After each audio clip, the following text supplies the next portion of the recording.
হাদিসে রাসূল কারীম সাল্লাল্লাহু তাআলা আলাইহি ওয়াসাল্লাম ইরশাদ করেন, তোমাদের মধ্যে কে সবচেয়ে দামি জানো?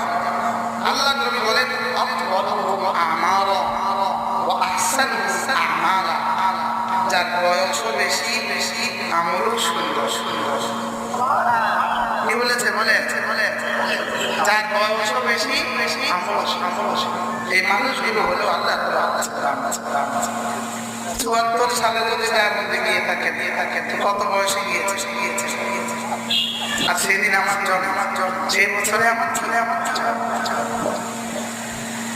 রব্বুল আলামিন আমাদেরকে কাফির মাকসাদে দুনিয়াতে পাঠিয়েছে। রব আমাদেরকে দুনিয়াতে পাঠিয়েছেন শুধুই তাকে ভালোবাসার জন্য। বলেন কেন? শুধুই তাকে ভালোবাসা